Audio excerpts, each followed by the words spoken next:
Hi, my name is Dr. Catherine Hughes from Crime Psych. I decided to put this video together for those of you who are studying psychology. The first time students hear about research design, they can very often feel overwhelmed. There are a lot of different terms that are used within that. Today, I just want to talk about what research methods are and why it's important to have a good understanding of them.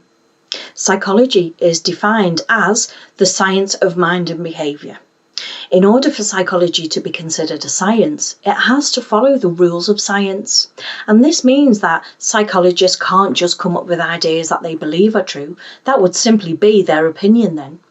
If you are a student of psychology, you may have heard terms such as hypothesis, null hypothesis, and so on. When it comes to research methods and design, a good place to start is by understanding what it is that you want to know.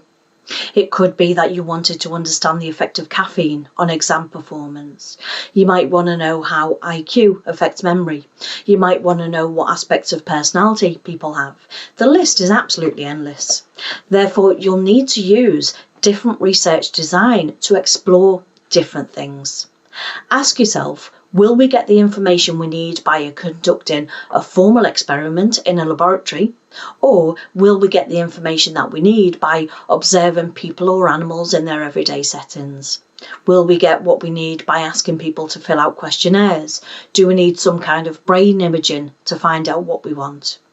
There needs to be structure to our research. We can't just look at somebody and say, well, they look pretty intelligent, so they must be able to remember a lot.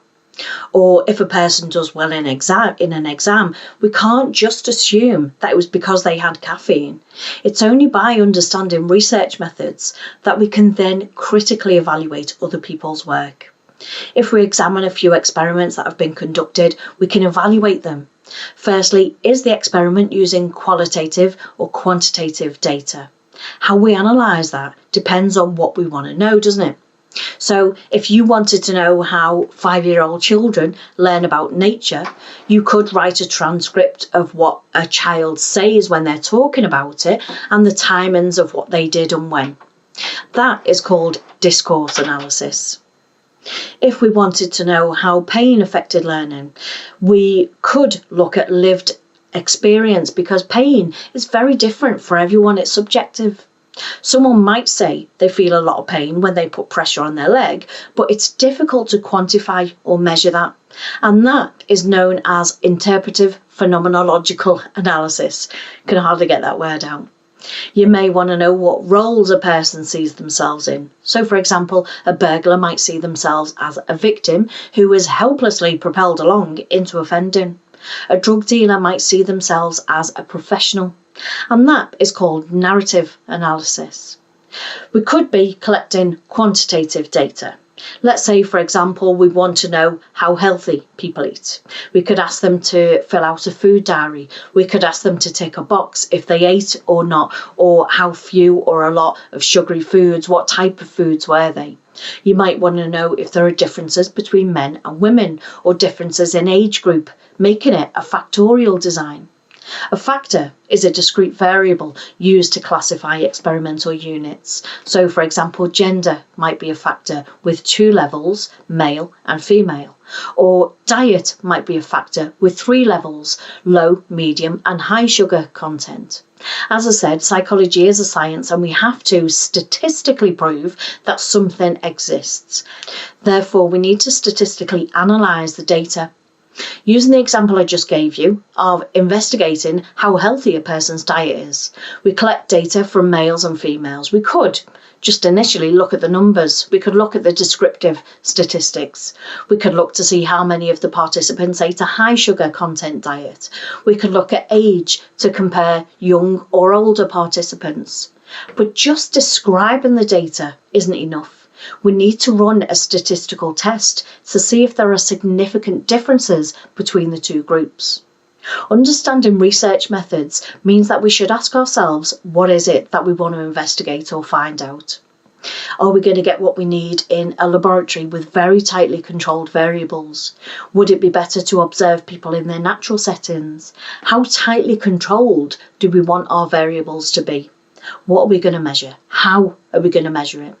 A good place to start is by asking yourself what the aim of your research is, as well as what your hypothesis is. We'll use the example of whether or not caffeine affects exam scores.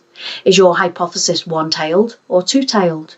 A one-tailed hypothesis tells you the direction that it's expected to go in. So, for example, you will do better in an exam if you have caffeine before your exam in your system. A two-tailed hypothesis doesn't state the direction. So, for example, your hypothesis will be having caffeine in your system will affect exam scores. So, in a research setting, we could give students coffee and see how well they then did in an exam. They get good results. Therefore, it must have been the caffeine, right? Well, you don't know how that person would have performed without coffee.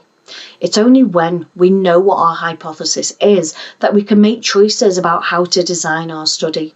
Do you think it would be better to use one group of participants and test them with or without caffeine in their system? What are the possible problems that come with that? They may know the answers to one set of questions and not the other, and so the amount of caffeine that they'd had is irrelevant. That design is called a test-retest. If we'd use the same questions, they will have already looked up the answers, and that would be a repeated measures design. Might it be better to use two groups of participants? We could give caffeine to one group and not the other. Then we'd have a control group. So you can then begin to understand how important it really is to understand research methods and statistical analyses, can't you? Get the research design wrong and the rest of your experiment is completely useless. It's the basis upon which psychology is formed and investigated. The aim of understanding research methods is to extend your research design. Quantitative and statistical analytical skills will provide you with the abilities necessary to undertake more advanced psychological research designs. And this also means using statistical software to analyse the data. You will learn how to use a range of qualitative and quantitative data and understand which is the most appropriate for various experiments. Understanding research methods allows you then to identify and evaluate the various features of psychological research. You'll be better able to evaluate more complex experiments that have investigated multiple factors or variables. You will be able to use a statistical package to explore and test the data. More importantly, you will be able to identify and choose the most appropriate methods of analysis. If we're collecting qualitative data, will you be able to select and execute, not literally, the most appropriate methods to analyse it and test it? Finally, by having a good understanding of research methods, you'll be able to present your findings in a clear, concise and understandable way. That's it for today then. If you do have any questions or you want to know anything more in depth about that subject, do give me a shout and I'll be more than happy to give you that information. Thanks for watching then. Bye for now.